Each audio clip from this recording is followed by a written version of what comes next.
નમસ્કાર વિદ્યાર્થી મિત્રો, કેમ છો? ફરીથી આપ સૌ કોઈનું હાર્દિક સ્વાગત છે મારી યુટ્યુબ ચેનલ રાહુલ ભાટુમાં. વિદ્યાર્થી મિત્રો, 1 થી 9 એક્ઝામ્પલ આપણે કમ્પ્લીટ કર્યા ચેપ્ટર 2 સંબંધ અને વિધેય માટેના. એક્ઝામ્પલ નંબર 10 ઉપર આપણે આગળ વધીએ. તો હવે સંબંધ અને વિધેયમાં ફેરફાર શું હોય, કયો સંબંધ એ વિધેય કહેવાય અને કયો સંબંધ એ વિધેય ના કહેવાય, એની પરના એક્ઝામ્પલ્સ ઉપર આપણે આગળ વધીએ. તો એક્ઝામ્પલ 10ની રકમ આપણી સામે છે. એની પહેલાં એક વાત કરી દઉં કે જે લોકોએ હજુ સુધી ચેનલ સબસ્ક્રાઈબ નથી કરી એ લોકો ચેનલને સબસ્ક્રાઈબ કરી દો, નોટિફિકેશન પણ આપી દો, જેથી કરીને જે કોઈ પણ નવા વિડીયો તમારી સામે આવે એની નોટિફિકેશન તમને મળતી રહે. ઓકે, ચલો. એક્ઝામ્પલ 10 એવું કંઈક કહે છે કે n એ પ્રાકૃતિક સંખ્યાઓનો ગણ છે. આપણે બધાને ખ્યાલ છે n ફોર નેચરલ નંબર્સ એટલે કે પ્રાકૃતિક સંખ્યાનો ગણ. તેની પર વ્યાખ્યાયિત એક સંબંધ r એવો છે કે r is equal to x વાયની જોડી, કે જ્યાં આ વાય યામ કઈ રીતે મળશે તો કે એક્સ યામનો બમણો, y is equal to 2x. Y યામ જે એક્સ યામનો બમણો છે અને જે તમે એક્સ લ્યો છો, એક્સ યામ લ્યો છો, એ એક્સ યામ કેમાંથી લેવાનો છે? આપણે નેચરલ નંબરમાંથી લેવાના છે. મતલબ કે 1 2 3 આ રીતે લેવાના છે. તો આરનો પ્રદેશ સ્વાભાવિક છે ભાઈ, જોડીના પ્રથમ ઘટક શું કહેવાય? એનો પ્રદેશ કહેવાય. તો જોડીના પ્રથમ ઘટક તરીકે તમે એક્સ લ્યો છો, તો એક્સ બધા શું છે? પ્રાકૃતિક સંખ્યાનો ગણ છે. તો આપણો આન્સર મળી ગયો કે પ્રદેશ શું મળે? પ્રાકૃતિક સંખ્યા ગણ n મળે. ઓકે, વાત આવે સહપ્રદેશની. તો આપણો સંબંધ જે છે એ કોની પર વ્યાખ્યાયિત છે? પ્રાકૃતિક સંખ્યા ગણ n ઉપર વ્યાખ્યાયિત છે. એટલે કે આપણો સંબંધનો r જે છે n પર વ્યાખ્યાયિત હોય તો હું લખી શકું કે r is n to n. સંબંધ જે છે n થી n પર વ્યાખ્યાયિત છે. એટલે કે હવે સંબંધ આપણે અહીંયા લખીએ, r is equal to x વાયની જોડી, કે જ્યાં y is equal to 2x and x belongs to n. તો હવે યાદીની રીતે જો લખીએ ને તો તમને વધારે અનુકૂળતા રહેશે. ઓકે, તો જોડીનો જે પહેલો ઘટક છે એ તમારે અહીંયાથી લેવાનો હોય, આ પ્રદેશમાંથી લેવાનો હોય. તો n માંથી પહેલો ઘટક શું હોય? 1 લ્યો તો y તમને શું મળે? 2 ઇન્ટુ 1 એટલે 2 મળે. ચલો, હવે 1 પછી 2 લ્યો તો y શું મળે? 2 2 4 મળે. 3 લ્યો 6 મળે. 4 લ્યો 8 મળે. 5 લ્યો 10 મળે. તો આ રીતે તો ચાલતું જ જવાનું ને. એવી રીતે તમે કોઈ ઘટક n લેશો તો અહીંયા શું મળશે? તમને 2n મળશે. આ રીતે તમને એક સંબંધ મળે છે. ઓકે, તો આપણો મેઇન પ્રશ્ન શું છે કે પ્રદેશ શું છે? આરનો પ્રદેશ શું, એનો સહપ્રદેશ શું અને એનો વિસ્તાર શું આપણને મળે. તો ચલો એના માટે લખીએ આપણે. આરનો પ્રદેશ domain of relation is equal two, પ્રદેશ એટલે કે જોડી તમને જે મળી એના પ્રથમ ઘટકોથી બનતો ગણ. તો પ્રથમ ઘટક એટલે 1 2 3 આ રીતે આયલા જાઓ કે એટલે કે શું કહેવાય? એને પ્રાકૃતિક સંખ્યા ગણ n કહેવાય. ઓકે, ચલો આ પ્રદેશની વાત થઈ ગઈ. હવે શું પૂછ્યું આપણને? સહપ્રદેશ. r નો સહપ્રદેશ. જો ભાઈ આ પ્રદેશ, આ સહપ્રદેશ, તો સહપ્રદેશ પણ કોણ છે? પ્રાકૃતિક સંખ્યા ગણ n છે. હવે r નો વિસ્તાર, r નો વિસ્તાર કોને કહેવાય? આ જોડીના જે બીજા ઘટક છે ને એ તમારા માટે વિસ્તાર બને, અને બીજો ઘટક છે એ પહેલા ઘટકથી બમણો છે. મતલબ કે ચેક કરો 2 4 6 8. તો r ના વિસ્તાર તરીકે થોડું જગ્યાનો પ્રોબ્લેમ છે, બટ થોડું એડજસ્ટ કરજો તમારી રીતે. 2 4 6 આ રીતે મળે છે. ઓકે, મતલબ કે તમામ યુગ્મ પ્રાકૃતિક સંખ્યાઓનો ગણ. એટલે આના માટે હું એવું પણ લખી શકું, r નો વિસ્તાર એટલે કે યુગ્મ પ્રાકૃતિક સંખ્યાઓનો ગણ.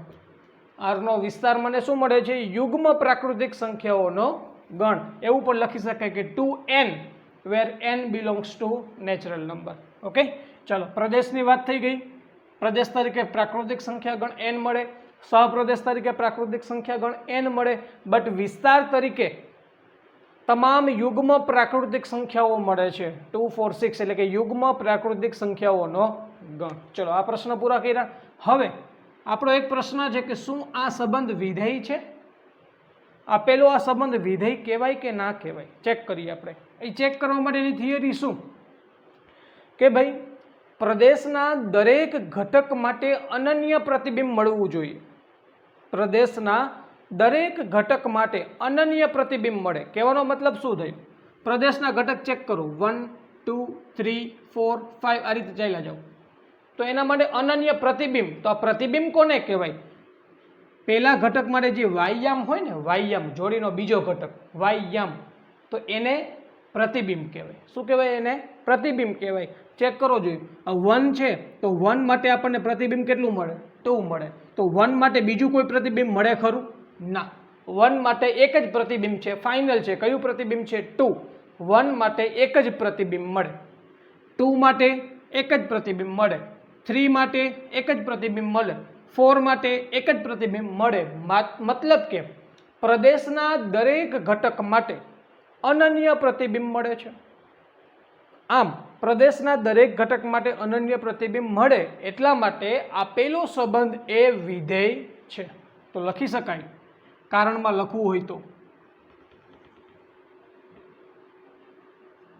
પ્રદેશના દરેક ઘટકને અનુરૂપ અનન્ય પ્રતિબિંબ મળે છે. તેથી સંબંધ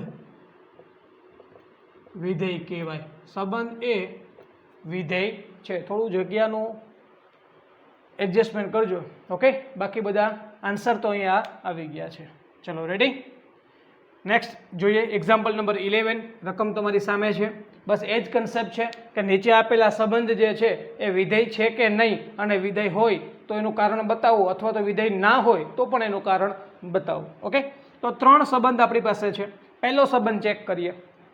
r ઇઝ ઇક્વલ ટુ 2 1 3 1 4 2. હવે વિચારો, જોડીના પ્રથમ ઘટક છે એ શું કહેવાય? પ્રદેશના ઘટક કહેવાય. તો દરેક પ્રદેશના ઘટક માટે અનન્ય પ્રતિબિંબ છે કે નહીં તો એ આપણે બતાવવાનું. આન્સર શું લખશું? જુઓ, 2 માટે ખાલી 1 જ મળે છે, 3 માટે ભલે, જો 2 માટે પણ 1 મળે, 3 માટે પણ 1 મળે, ભલે મળે.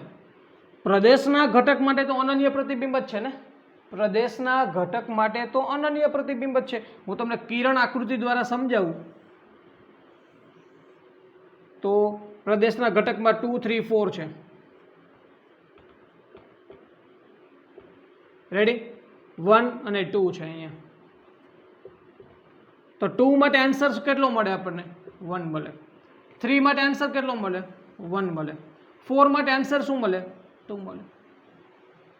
મતલબ શું થયું? 2 માટે આન્સર 1 મળે તો 1 સિવાય કોઈ મળે? ના. 3 માટે આન્સર 1 મળે તો 1 સિવાય કોઈ મળે? ના. 4 માટે આન્સર 2 મળે, 2 સિવાય કોઈ મળે? ના. કહેવાનો મતલબ એવો થયો કે પ્રદેશના દરેક ઘટકને અનુરૂપ અનન્ય પ્રતિબિંબ મળે છે. તેથી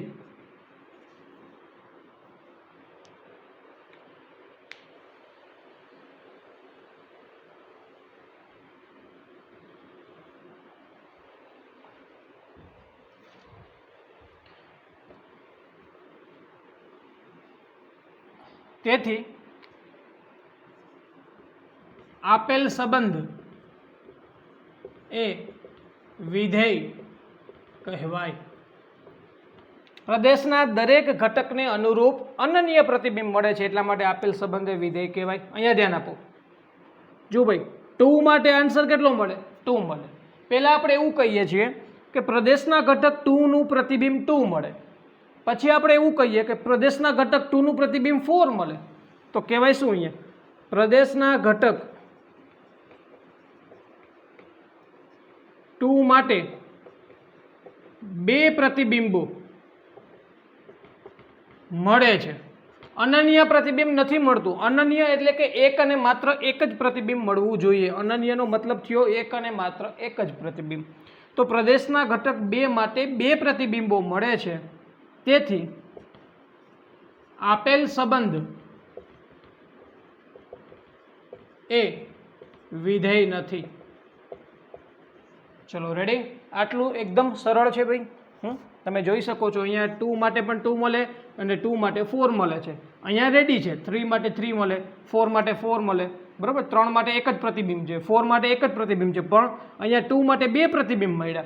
તો આવું ચાલે નહીં. આને વિધેય કહેવાય નહીં. વિધેયનું કામ ભાઈ એક સૂત્ર જેવું હોય, એક ફોર્મ્યુલા જેવું હોય, એમાં એક સિસ્ટમ કામ કરતી હોય. સંબંધમાં એવું હોવું જરૂરી નથી. વિધેયમાં એકદમ પરફેક્શન હોય. તમારે 2 માટે આન્સર 2 મળે ને પછી એવું બદલી ના જાય કે 2 માટે આન્સર 4 મળે. આવું વિધેયમાં ક્યારેય બને નહીં. ચલો ત્યારબાદ આગળ વધીએ. 1 માટે આન્સર 2 મળે, 1 માટે બીજો કોઈ આન્સર મળે છે? ના. 2 માટે 3 મળે, 3 માટે 4 મળે, 4 માટે 5 મળે, 5 માટે 6 મળે છે, 6 માટે પ્રતિબિંબ 7 મળે છે. મતલબ કે પ્રદેશના દરેક ઘટકને અનુરૂપ, પ્રદેશના દરેક ઘટકને અનુરૂપ અનન્ય પ્રતિબિંબ મળે. ચેક કરી લો. 6 છે તો 6 માટે એક જ પ્રતિબિંબ મળે, 7 એના સિવાય કોઈ પ્રતિબિંબ નથી. 4 છે તો 4 માટે એક જ પ્રતિબિંબ મળે, 5 સિવાય કોઈ પ્રતિબિંબ 4 માટે મળતું નથી. તો પ્રદેશના દરેક ઘટકને અનુરૂપ અનન્ય પ્રતિબિંબ મળે છે.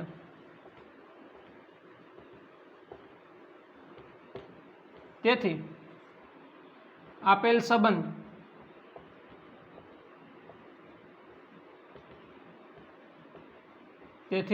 આપેલ સંબંધ એ વિધેય છે. ઓકે, ચલો નોટ ડાઉન કરી લો.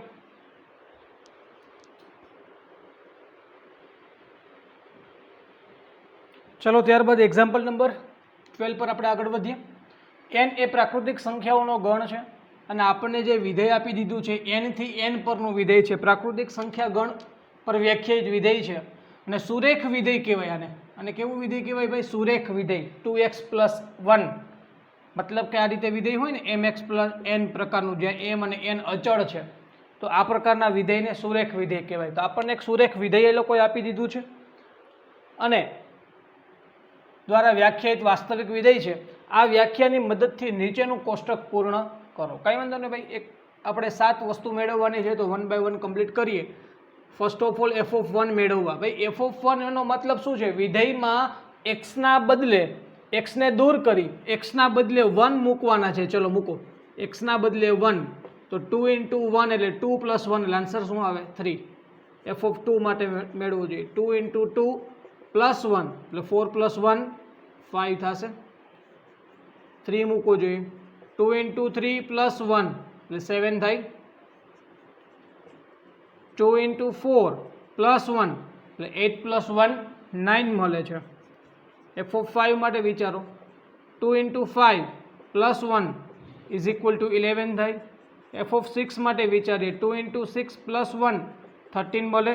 અને લાસ્ટમાં f(7) તો 2 × 7 + 1 એટલે આન્સર મળે છે 15. તો આ રીતે આપણું કોષ્ટક અહીંયા કમ્પ્લીટ થયું. બસ આ બધી વેલ્યુ અહીંયા અપલોડ ખાલી કરી દો. નોટ ડાઉન કરી લો. ચલો વિદ્યાર્થી મિત્રો, ત્યારબાદ એક્ઝામ્પલ નંબર 13. આપણને એક વિધેય આપેલું છે f(x) = x².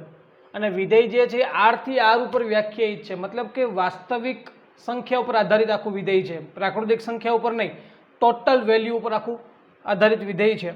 હવે આ એક વિધેય માટે આપણે કોષ્ટક પણ પૂર્ણ કરવાનું છે અને વિધેયનો પ્રદેશ મેળવવાનો છે, વિસ્તાર મેળવવાનો છે અને આલેખ પણ મેળવવાનો છે. મતલબ કે ટોટલ 4 વસ્તુ આપણે કમ્પ્લીટ કરવાની છે.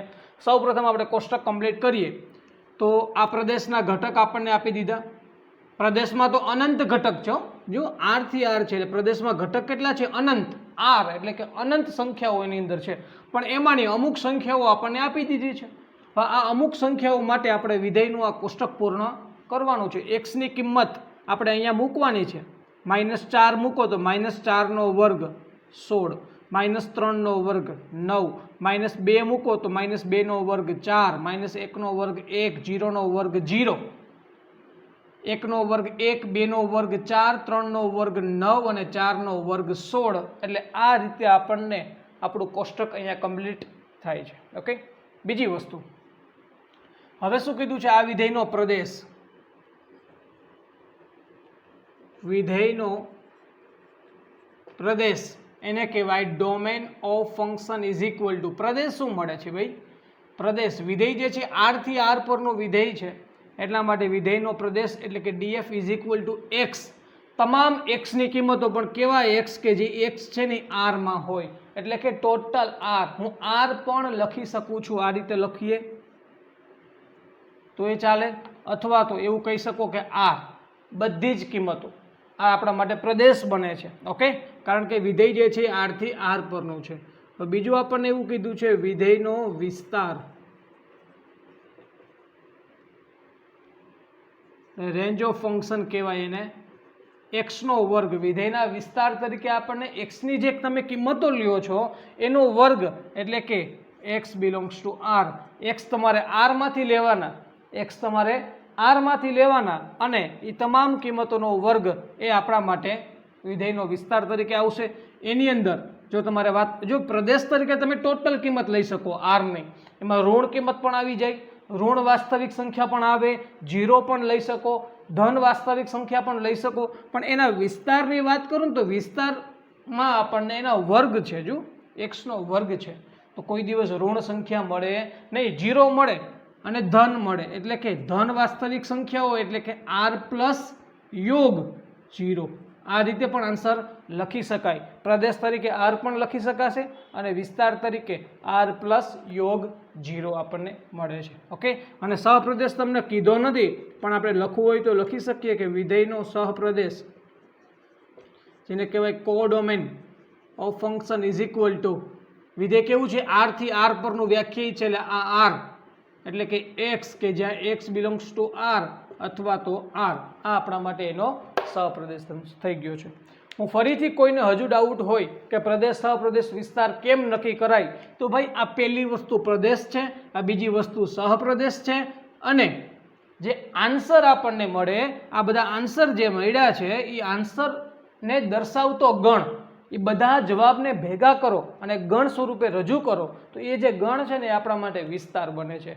અને સ્વાભાવિક છે ભાઈ, વિધેય કેવું છે એક્સનો વર્ગ, કોઈ દિવસ કોઈનો વર્ગ ઋણ થાય નહીં, એટલા માટે જીરો હોઈ શકે. તમે જીરોની કિંમત મૂકો તો જીરો મળે, જો, પણ ક્યારેય માઇનસ મૂકો તો પ્લસ થઈ ગયા છે, એટલે ક્યારેય ઋણ હશે નહીં. એટલે તમામ ધન વાસ્તવિક સંખ્યાઓ સાથે સાથે જીરો. ઓકે, ચલો, આ થઈ ગયું પ્રદેશ, વિસ્તાર અને સહપ્રદેશ. આપણે આ બધી વાત પૂરી કરી. હવે આપણે વાત કરવાની છે આલેખ માટે. આલેખ આનો આપણે મેળવવાનો છે. ઓકે, આલેખ માટે પ્રયત્ન કરીએ તો, અને યાદ રાખજો વિદ્યાર્થી મિત્રો, એક્સ સ્ક્વેરનો આલેખ કેવો હોય ને એ આપણા માટે મહત્વનું છે. ખાસ તો ઉગમ બિંદુ O, x, x dash, y અને વાય ડેશ. ઓકે, ચલો, હવે એની અંદર આપણે એક્સની કિંમતો લખી નાખીએ. અહીંયા 0 લખી નાખ્યા છે, પછી 1, 2, 3, 4, -1, -2, -3 and -4. ચલો, રેડી. હવે આપણે વાયયામ જો ભાઈ, એફ ઓફ એક્સ એટલે કે એક્સ સ્ક્વેર, એ જે જવાબ મળે ને એ તમારો વાયયામ કહેવાય. તો વાયયામમાં શું લખશું આપણે? 1, 4, 9, 16 સુધી જવાનું છે. એટલે માની લો કે અહીંયા 1 લખી નાખીએ, અહીંયા 4 લખી નાખીએ, અહીંયા 9 લખી નાખીએ અને અહીંયા 16 લખી નાખીએ. ચલો, તો પહેલું પોઈન્ટ અહીંયા 1 મૂકો છો ત્યારે 1 મળે છે, 0 મૂકો ત્યારે 0 મળે છે, 2 મૂકીએ ત્યારે 4 મળે છે, આ 2 માટે અહીંયા 4 લખી દઉં છું, 3 મૂકો ત્યારે 9 મળે છે, આ 9 અહીંયા રાખી દઈએ, 4 મૂકો ત્યારે 16 મળે છે, આ 16. રેડી. -1 રાખો છો, એક્સની કિંમત -1 રાખો છો ત્યારે વાયની કિંમત +1 મળે છે, આ -1 માટે અહીંયા +1 મળે છે, -2 માટે અહીંયા +4 મળે છે, -3 માટે અહીંયા +9 મળે છે અને -4 માટે અહીંયા +16 મળે છે. મતલબ કે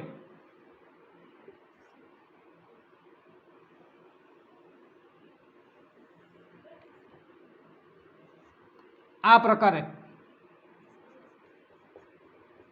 આપણને આલેખ મળે છે. ઓકે, આપણને પ્રશ્ન થાય કે સાહેબ આ સળંગ છે, અહીંયા તો માત્ર અમુક કિંમતો. ભાઈ આપણું જે વિધેય છે એ વ્યાખ્યાયિત કોની પર છે? વાસ્તવિક સંખ્યા ઉપર. મતલબ કે આની વચ્ચે પણ આ દરેક કિંમતો આપણને મળતી જ હોય. ઓકે, દરેક કિંમતો મળે છે. એટલા માટે આખો આલેખ કેવો છે? સળંગ આલેખ છે. આપણે તો ફક્ત આલેખનો આકાર આપણને સાચો મળે એટલા માટે માત્ર આ અમુક કિંમતો અહીંયા લીધેલી છે અને એને દર્શાવેલી છે. ઓકે, તો આ આલેખ પણ થઈ ગયો.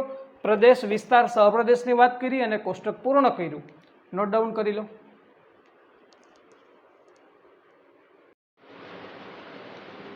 ચલો વિદ્યાર્થી મિત્રો, ત્યારબાદ એક્ઝામ્પલ નંબર 14 ઉપર આપણે આગળ વધીએ. આપણને એક વિધેય આપેલું છે. એક્ઝામ્પલ 13 ની અંદર એક્સ સ્ક્વેર વિધેયમાં હતું. અહીંયા એક્સ ક્યુબ ઘન વિધેયમાં છે. આર થી આર પરનું વિધેય છે. તો આ વિધેયનો ફક્ત આલેખ આપણને પૂછ્યો હોય, કંઈ વાંધો નહીં, આપણે પ્રદેશ, સહપ્રદેશ અને વિસ્તાર પણ બતાવી દેશું એટલે આપણને વધારે પ્રેક્ટિસ થાય. ઓકે, ચલો જો શું કરીએ.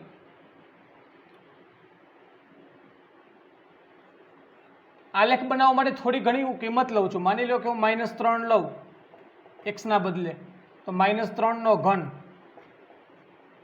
-27 થાય. -2 લઉં તો -2 નો ઘન -8 થાય. -1 લઉં તો -1 નો ઘન -1 થાય. હું આ -3 -2 -1 લઉં છું એનો મતલબ એમ કે એની વચ્ચેની કિંમતો પણ હજુ તો આવે જ છે. બધી જ કિંમતોનો સમાવેશ છે. -3.2 હોય, -3.28 હોય, -3.27 હોય, -2.45 હોય, ટોટલ કિંમત આવે છે. પણ બધી જ કિંમતો લખતો નથી. ફક્ત આલેખનો આકાર મેળવવા માટે હું અમુક કિંમતો જ લઉં છું. ઓકે, 0 લઈ લઈએ તો 0 નો ઘન 0 મળે. 1 લ્યો જોઈએ તો 1 નો ઘન 1 મળે. 2 લઈએ તો 2 નો ઘન 8 મળે. 3 લઈએ તો 3 નો ઘન 27 મળે. તો આ રીતે આપણે આટલી કિંમતો લઈએ છીએ. ઓકે, હવે આપેલા આ વિધેયનો પ્રદેશ આપણને શું મળે? પૂછ્યું નથી પણ એમ છતાં આપણે મેળવીએ એટલે વધારે પ્રેક્ટિસ થાય. પછી પ્રદેશ શું મળે? આ જ આપણા માટે પ્રદેશ બને છે. પ્રદેશ બરાબર પ્રદેશ એટલે કે domain of function is equal to x where x belongs to R. Okay, આ આપણા માટે પ્રદેશ થઈ ગયો. મતલબ કે ટોટલ આર, દરેક વાસ્તવિક સંખ્યાઓ તમે લઈ શકો છો વિધેયમાં. તમને એમાં કોઈ પણ પ્રકારની પાબંદી નથી. એક પણ એવી એક વાસ્તવિક સંખ્યા માટે વિધેય અવ્યાખ્યાયિત થાય એવું બનતું નથી. એટલા માટે પ્રદેશ આપણો વાસ્તવિક સંખ્યા ગણ આર થશે. સહપ્રદેશ શું થાય? તો ચેક કરો. વિધેય આપણો આર થી આર પર વ્યાખ્યાયિત છે તો સહપ્રદેશ શું છે? Codomain of function is equal to x મળે છે. એક્સ બિલોંગ્સ ટુ આર એટલે કે ટોટલ આર એ આપણા માટે સહપ્રદેશ થાય છે. અને ત્યારબાદ વિસ્તારમાં ચેક કરો. આગળના દાખલામાં વર્ગ હતો એટલા માટે તમામ ધન વાસ્તવિક સંખ્યા સાથે 0 મળતા હતા, ઋણ ના મળે, વર્ગ હતો. બટ અહીંયા ઘન છે. ચેક કરો, જવાબમાં આપણને માઇનસ પણ મળે છે, 0 પણ મળે છે અને ધન કિંમતો પણ મળે છે. કહેવાનો મતલબ એફ નો વિસ્તાર એટલે range of function is equal to x નો ઘન, જ્યાં એક્સ બિલોંગ્સ ટુ આર, મતલબ કે ટોટલ આર આપણને મળે છે. તો આપેલા આ વિધેય માટે પ્રદેશ, સહપ્રદેશ અને વિસ્તાર ત્રણેય વાસ્તવિક સંખ્યા ગણ મળે છે. ઓકે, ચલો હવે આપણે વાત કરીએ આલેખ માટે.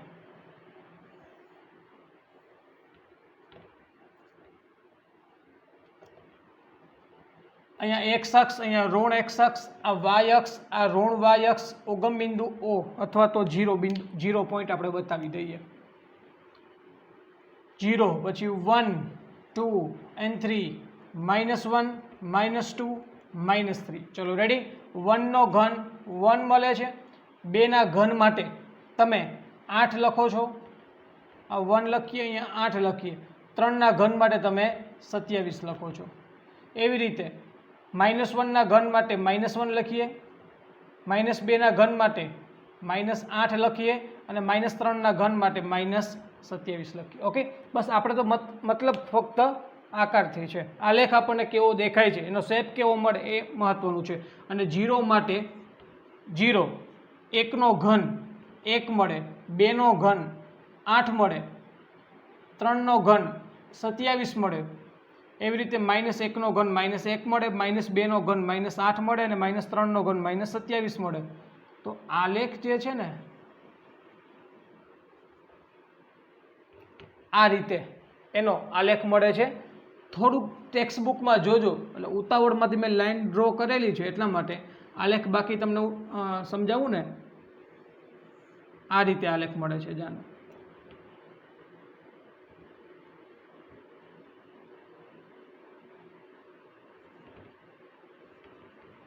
F of x equal to x cube આપણા માટે મગજની અંદર એક્સ ઘન વિધેયનો આલેખ મગજમાં સેવ હોવો જોઈએ ખ્યાલ હોવો જોઈએ કે ભાઈ એક્સ ઘન વિધેયનો આલેખ આ પ્રકારે થાય આ યાદ રાખજો એક્સ સ્ક્વેર પ્રકારના વિધેયનો આલેખ કેવો થાય તો આ જે વિધેય છે એ f of x is equal to x square વિધેયનો આલેખ છે આ f of x equal to x ઘન વિધેયનો આલેખ છે ઓકે ચલો નોટ ડાઉન કરી લો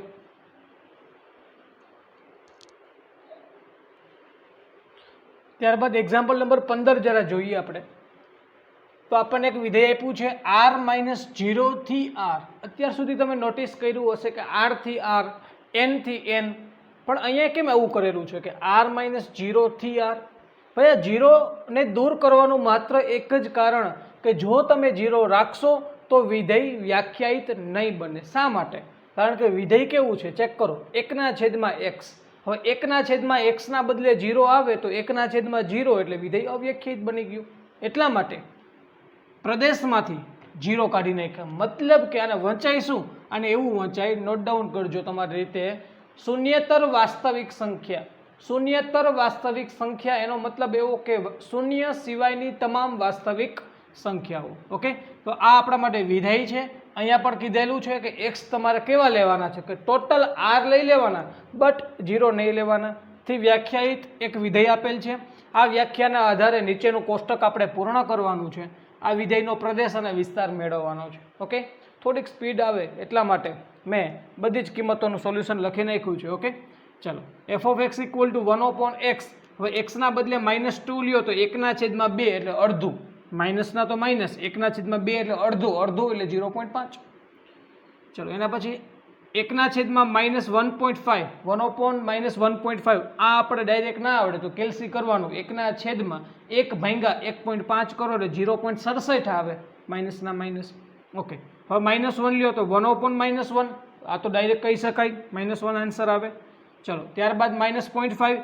1/0.5 સાંભળજો 1 ને ભાગવાના પણ કોને કેટલા વડે 1/2 વડે 1 ને તમે 1/2 વડે ડિવાઈડ કરો 2 ઉપર જાય આન્સર શું આવે 2 બટ માઇનસના માઇનસ હવે 1/0.25 0.25 એટલે ખ્યાલ હે ને 0.25 એટલે કે ચતુર્થાંશ 4 ઉપર જાય આન્સર શું આવે 4 ઓકે હવે 1/0.5 1 નો અડધો ભાગ 1/1/2 એટલે 2 ઉપર જાય એટલે 2 1/1 એટલે 1 1/1.5 એટલે 0.67 અહીંયા માઇનસ હતા અહીંયા પ્લસ છે આ બધું કેલ્સીમાં થાય એટલે કોઈ ચિંતા નથી કેલ્સીની તમને છૂટ છે 1/2 એટલે 0.5 ઓકે એક્સના બદલે 2 લીધા એટલે 0.5 લીધા આવી ગયા ઓકે ચલો આ કોષ્ટક આપણું પૂર્ણ થઈ ગયું હવે આપણે માત્ર વાત કરવાની છે પ્રદેશ અને વિસ્તારની તો પ્રદેશ શું થાય ભાઈ એક્સની કિંમત તમે તમામ લ્યો છો 0 સિવાયની તો મારે પ્રદેશમાં એવું લખવાનું થાય શૂન્યતર વાસ્તવિક સંખ્યાગણ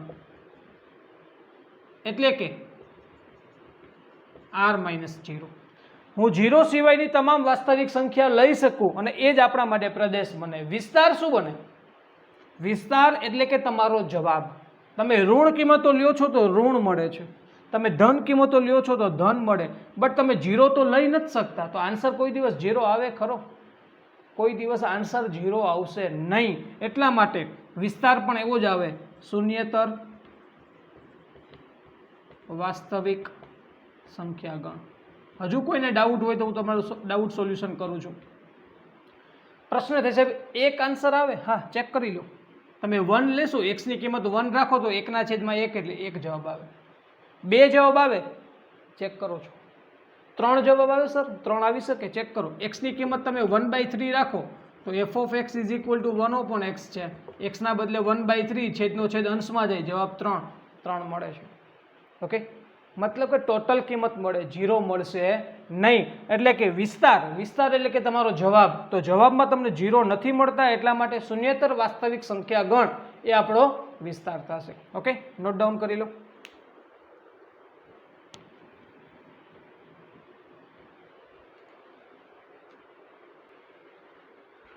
ચલો વિદ્યાર્થી મિત્રો, ત્યારબાદ એક્ઝામ્પલ નંબર 16 ઉપર આપણે આગળ વધીએ.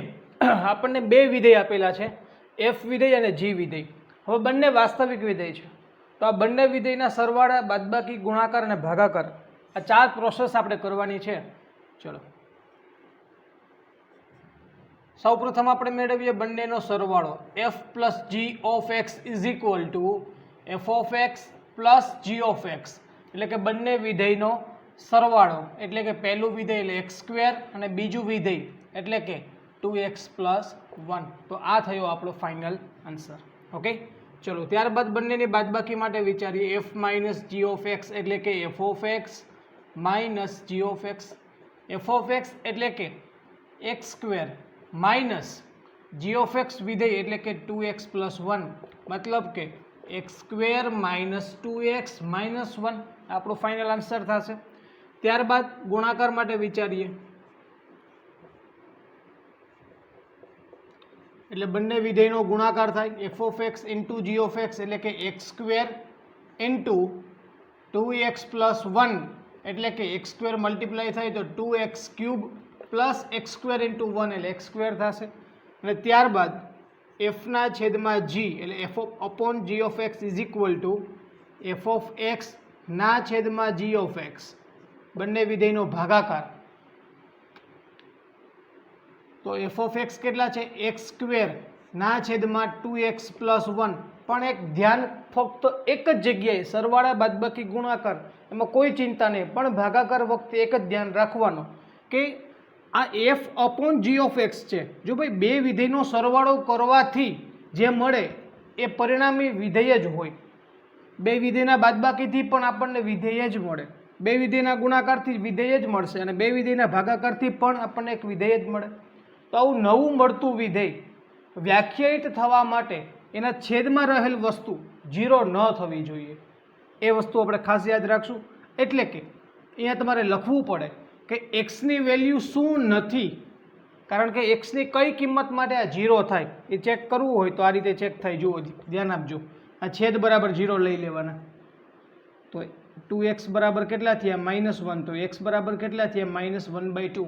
મતલબ કે જો xની કિંમત -1/2 તમે લેશો તો -1/2 xની કિંમત માટે છેદ 0 થઈ જશે. એટલે કે xની કિંમત -1/2 નથી, કારણ કે xની કિંમત -1/2 હશે તો છેદ 0 થશે, એટલા માટે એનું ભાગાકારવાળું વિધેય અસ્તિત્વ ધરાવશે નહીં. આ એક ખાસ યાદ રાખશો. ઓકે, ત્યારબાદ એક્ઝામ્પલ નંબર 17 ઉપર આપણે આગળ વધીએ. આની જેમ જ છે.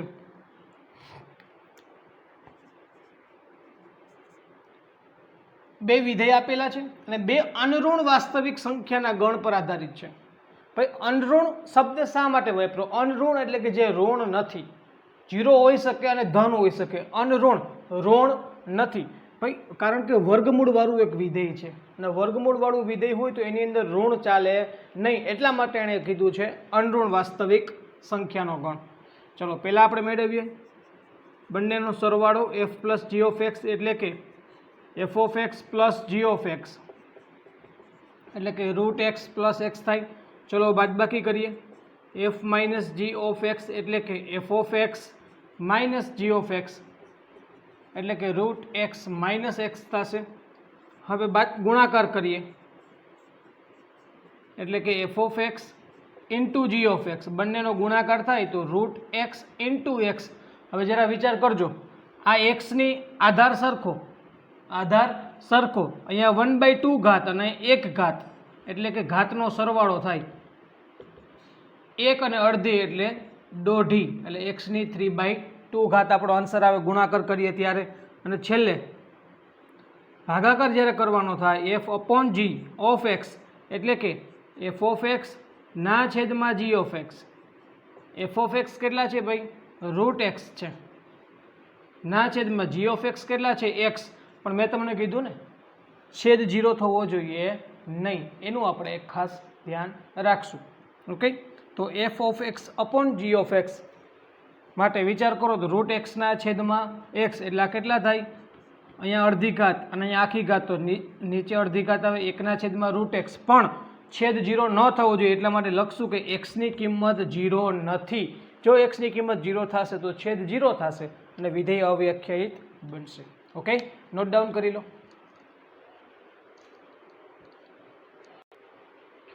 ચલો પ્રક્રિયાના ઉદાહરણ પર આપણે આગળ વધીએ તો એક્ઝામ્પલ નંબર 18 જરા જોઈએ. વાસ્તવિક સંખ્યા ગણ આર પર વ્યાખ્યાયિત એક વાસ્તવિક વિધેય આપણી સામે છે. F of x is equal to x plus 10 આરથી આર પરનું વિધેય છે. તો વિધેય એફનો આપણે આલેખ દોરવાનો છે. તો ભાઈ અહીંયા આપેલ વિધેય સુરેખ વિધેય હોવાથી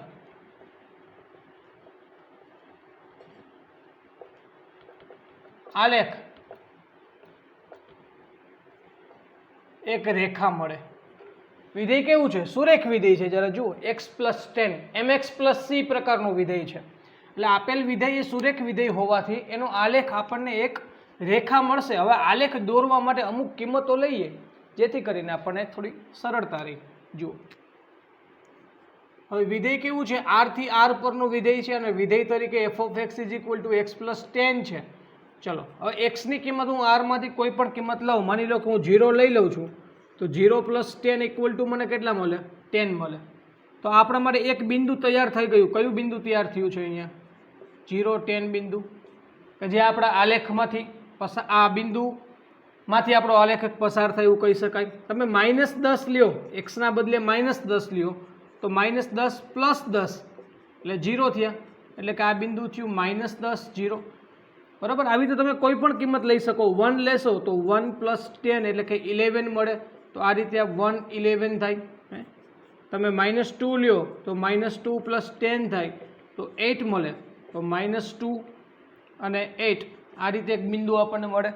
તો આવું તો ઘણું બધું પોસિબલ બની શકે. પણ આપણે આલેખ દોરવા માટે અને કોઈ પણ રેખાને તમારે પસાર કરવી હોય અથવા તો રેખા દોરવી હોય તો માત્ર ને માત્ર 2 બિંદુ હોય તો તમે અનન્ય રેખા પસાર કરી શકો. બસ આ જ કન્સેપ્ટને ધ્યાનમાં લઈ હું ફક્ત 2 જ બિંદુને ધ્યાનમાં લઈશ. અહીંયા આ થયું ઉગમ બિંદુ, વાય અક્ષ, ઋણ વાય અક્ષ, ધન એક્સ અક્ષ અને ઋણ એક્સ અક્ષ. ઓકે, ચલો પહેલી વાત છે એક્સ યામ 0 અને વાય યામ 10. તો આ એક બિંદુ છે કે જ્યાં એક્સ યામ 0 છે, વાય યામ 10 છે. પછી એક્સ યામ -10 વાય યામ 0. આ એક બિંદુ છે જ્યાં એક્સ યામ -10 છે, વાય યામ 0 છે. હવે બેમાંથી પસાર થતી રેખા તમારી સામે છે કે જેનું નામ આપણે આપી દઈએ એફ ઓફ એક્સ, એટલે કે y is equal to x plus 10. ચલો ready. Y is equal to x plus 10 અથવા તો એફ ઓફ એક્સ બરાબર એક્સ પ્લસ 10. તો આ થયું આપણું આલેખ. માગે આપેલા વિધેયનો આલેખ તમારી સામે છે. ઓકે, નોટ ડાઉન કરી લો.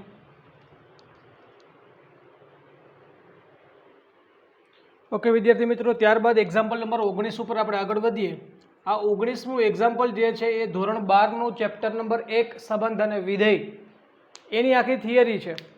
પહેલું વાક્ય છે એ સ્વવાચક સંબંધ બતાવે છે, એટલે કે એ બિલોંગ્સ ટુ આર, પોતાની સાથેનો સંબંધ. બીજું વાક્ય છે a b belongs to R તો બી એ બિલોંગ્સ ટુ આર, અને સંમિત સંબંધ કહેવાય. એનો બી સાથેનો સંબંધ હોય તો બીનો એ સાથેનો સંબંધ જોવા મળે. અને છેલ્લે ટ્રાન્ઝિટિવ રિલેશન એટલે કે પરંપરિત સંબંધ. એનો બી સાથે સંબંધ તો બીનો સી સાથે સંબંધ, તો ઓટોમેટિકલી એનો સી સાથે સંબંધ હોવો જોઈએ. આ થયો પરંપરિત સંબંધ.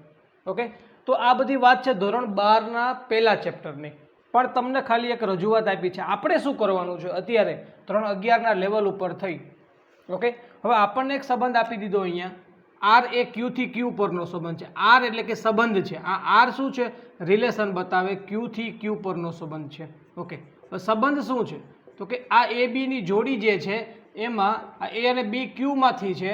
સાથે સાથે કે આ બંનેનો જે તફાવત છે ને એ ઝેડમાં હોવો જોઈએ. જુઓ, તમે જે જોડીના બે ઘટક લ્યો છો એ બે ઘટકનો બાદબાકી એ માઇનસ બી તમે કરો તો એ તમને ઝેડ એટલે કે પૂર્ણાંક સંખ્યાઓ. હજુ કોઈને ભૂલાઈ જતું હોય તો યાદ અપાવું છું. ઝેડ એટલે પૂર્ણાંક સંખ્યાઓ, તમામ ઋણ પૂર્ણાંક, તમામ ધન પૂર્ણાંક અને 0 જેનો સમાવેશ ઝેડની અંદર થાય. ઓકે, ચલો તો દરેક વાક્ય આપણે એના માટે વિચારવાના છે. તો પહેલું વાક્ય તમે જરા વિચારો.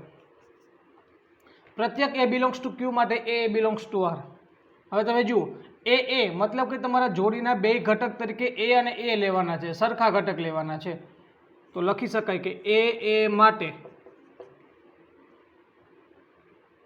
a માઇનસ એ બરાબર 0. a માઇનસ એ થાય ને, કારણ કે અહીંયા શું હતું, એ બી હતા તો એ માઇનસ બી કર્યા હતા, એ ઝેડમાં હોવા જોઈએ. તો એ માઇનસ એ એટલે 0. તો 0 તો ઝેડમાં છે કે નહીં? હા, તો 0 બિલોંગ્સ ટુ ઝેડ. તેથી એ બિલોંગ્સ ટુ આર. આ વાત સાચી છે. ત્યારબાદ બીજા પોઈન્ટ ઉપર આવી જાઓ. બીજો પોઈન્ટ શું છે? A b belongs to r. A b સંબંધમાં છે. A b belongs to r માટે a minus b belongs to z. જોજો, સાંભળજો, એ માઇનસ બી કેમાં છે? ઝેડમાં છે. તમે એક કામ કરીએ, 5 માઇનસ 3 કરો એટલે કેટલા મળે? 2 મળે. 2 કેમાં હોય? ઝેડમાં હોય. તો એવી જ રીતે આને ઉલટાવી નાખું, 3 માઇનસ 5 કરું તો કેટલા મળે? -2 મળે. તો -2 પણ કેમાં છે? ઝેડમાં જ છે. અને બી માઇનસ એ કરું અને ઉલટાવી નાખું અને બી માઇનસ એ કરું તો કેમાં આવી જાય? એ પણ ઝેડમાં આવી જાય. તેથી બી એ એટલે કે આને જે ઉલટી બની ગઈ જોડી, જુઓ, એ માઇનસ બી તો જોડી એ બી કહેવાય, બી માઇનસ એ તો જોડી બી એ કહેવાય. તો બી એ બિલોંગ્સ ટુ આર હોવા જોઈએ, જે આપણે સાબિત કરી દીધું. ઓકે. હવે ત્યારબાદ ટોપિક નંબર 3 ઉપર આપણે આગળ વધીએ અને એ ટોપિક તમને હું એક્ઝામ્પલ દ્વારા સમજાવું. જો એ બરાબર 2 લઈ લો, બી બરાબર 3 લઈ લો, સી બરાબર 4 લઈ લો, તો એ માઇનસ બી કેટલા થાય? 2 minus 3 equal to -1 is belongs to Z. તમે બી માઇનસ સી કરો તો 3 minus 4 is equal to -1 is belongs to Z. તો તમે એ માઇનસ સી કરીએ, ચેક કરીએ, એ માઇનસ સી, જો એસી બિલોંગ્સ ટુ આર માટે. તેથી a b belongs to r, b c belongs to r, અને એ માઇનસ સી કરો તો 2 minus 4 is equal to -2 also belongs to z. આ પણ ઝેડમાં છે. એટલે કે એસી બિલોંગ્સ ટુ આર, જે સાબિત થાય છે. ઓકે. મતલબ કે આ ત્રીજું વાક્ય પણ આપણે અહીંયા સત્ય સાબિત કર્યું. થોડું ઘણું કદાચ ખ્યાલ ના આવતો હોય તો એનું માત્ર એક જ કારણ છે કે આ ટોપિક જે છે ધોરણ 12નો પહેલા ચેપ્ટરનો ટોપિક છે. નોટ ડાઉન કરી લો. ત્યારબાદ એક્ઝામ્પલ નંબર 20 પર આપણે આગળ વધીએ. આપણને અહીંયા વિધેય યાદીની સ્વરૂપે આપી દીધું છે. આ વિધેયની જોડીઓ આપણે આપણી સામે છે. થાય તે રીતે ઝેડ પર વ્યાખ્યાયિત એક સુરેખ વિધેય છે. વિધેય કેવું છે? ઝેડ પર વ્યાખ્યાયિત છે. આ રીતે ઝેડથી ઝેડ પરનું વિધેય છે ને એવું કહી શકાય. અને વિધેય કેવું છે? સુરેખ વિધેય છે. આપણને વિધેય આપી નથી દીધું પણ સુરેખ વિધેય છે એવું ખબર છે.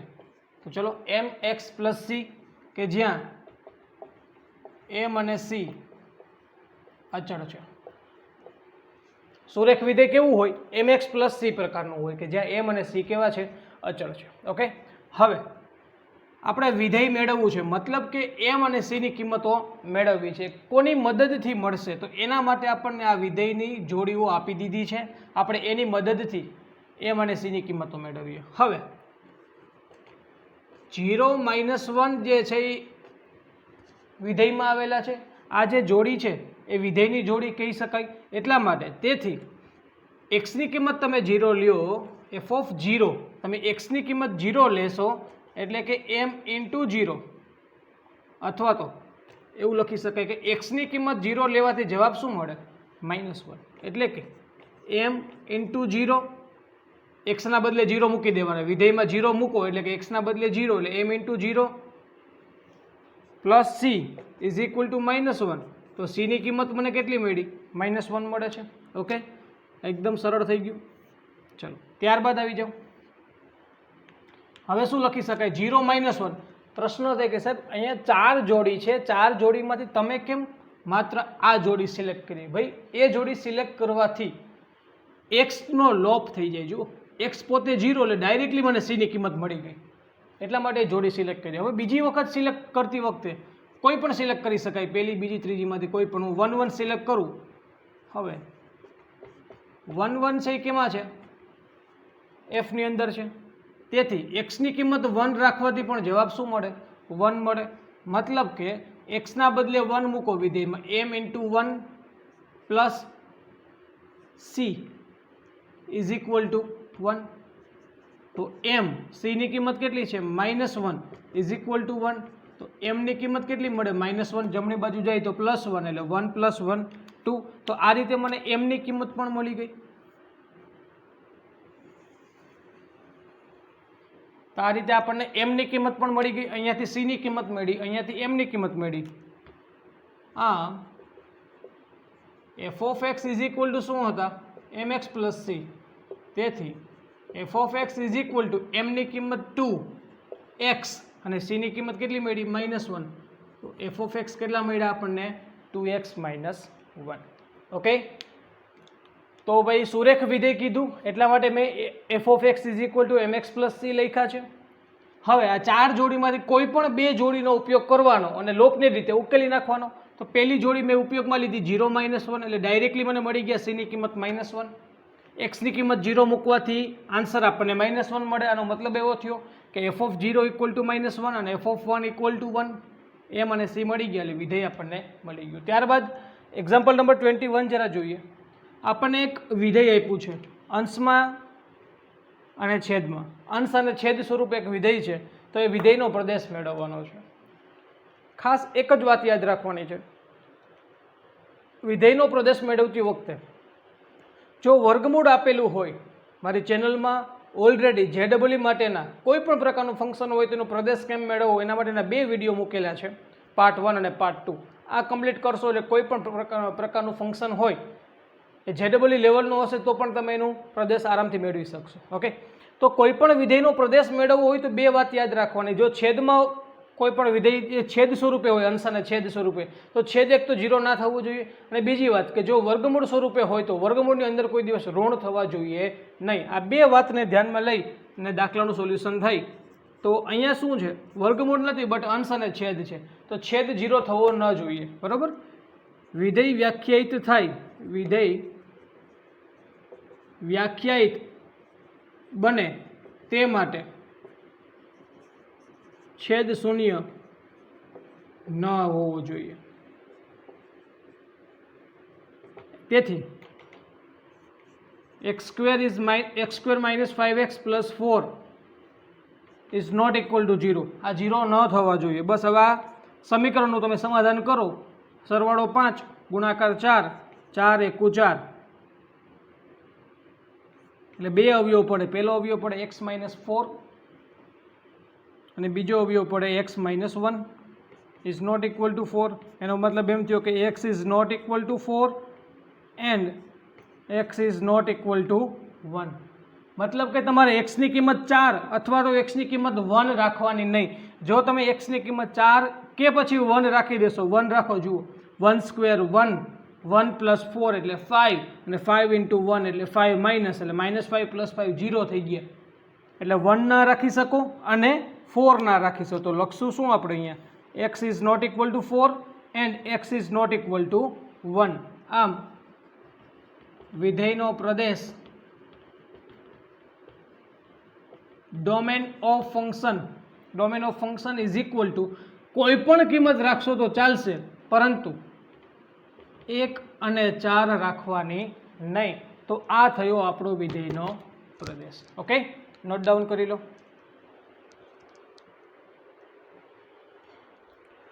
ઓકે વિદ્યાર્થી મિત્રો, ત્યારબાદ છેલ્લું એક્ઝામ્પલ અને વિડીયોનો પણ આ છેલ્લો દાખલો.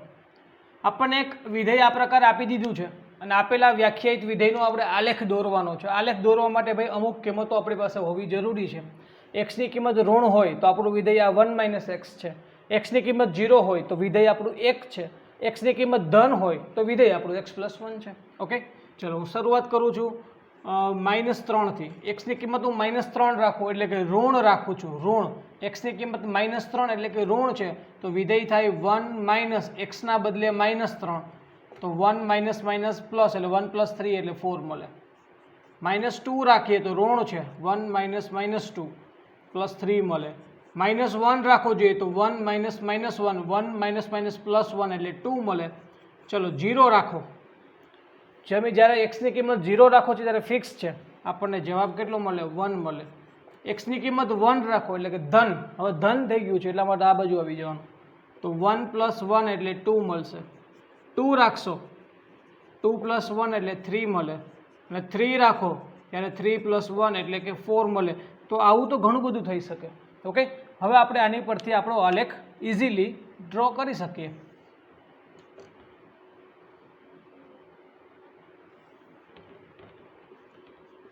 ઋણ x અક્ષ, ધન x અક્ષ, ધન y અક્ષ, ઋણ y અક્ષ અને હવે અહીંયા બિંદુ છે 0, આ 1 2 3 -1 -2 -3. રેડી? અને આ બાજુ વાત કરીએ તો 1 2 3 4. આ કયું બિંદુ તમને જોવા મળે? x ની કિંમત -3 લ્યો છો ત્યારે y ની કિંમત કેટલી મળે? x ની કિંમત -3 ત્યારે y ની કિંમત 4 મળે છે. ચેક કરો. x ની કિંમત -3, f ઓફ x એટલે કે x ની કિંમત -3 ત્યારે y ની કિંમત 4, x ની કિંમત -3 ત્યારે y ની કિંમત આપણને 4 મળે. ત્યારબાદ x ની કિંમત -2 ત્યારે y ની કિંમત 3 મળે, x ની કિંમત -2 ત્યારે y ની કિંમત 3 મળે. પછી x ની કિંમત -1 ત્યારે y ની કિંમત 2 મળે, x ની કિંમત -1 ત્યારે y ની કિંમત 2 મળે. x ની કિંમત 0 ત્યારે y ની કિંમત 1 મળે, મતલબ કે x ની કિંમત 0 ત્યારે y ની કિંમત 1, x ની કિંમત 0 ત્યારે y ની કિંમત 1, x ની કિંમત 1 ત્યારે y ની કિંમત 2, x ની કિંમત 1 છે ત્યારે y ની કિંમત 2, એટલે આ બિંદુ અહીંયા આવી જશે.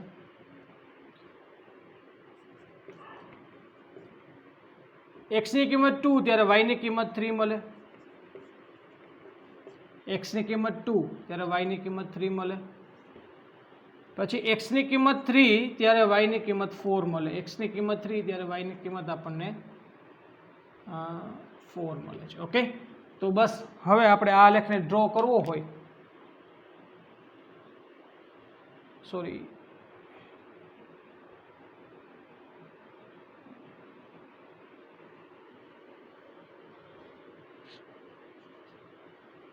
ચલો રેડી. તો આ થયો આપણો માગેલો આલેખ. ઓકે વિદ્યાર્થી મિત્રો, આ રીતે કોઈ પણ પ્રકારના વિધેયનો આલેખ આપણને પૂછે એટલે થોડી ઘણી કિંમતો લઈ લેવાની એટલે ઓટોમેટિકલી આપણને આલેખનો શેપ મળી જાય. તો વિદ્યાર્થી મિત્રો, આ લેક્ચરને આપણે અહીંયા સુધી રાખીએ. તમામ એક્ઝામ્પલ્સની વાત આપણે અહીંયા પૂરી કરીએ અને ચેપ્ટર 2 ને પણ અહીંયા સમાપ્ત કરીએ. Thank you.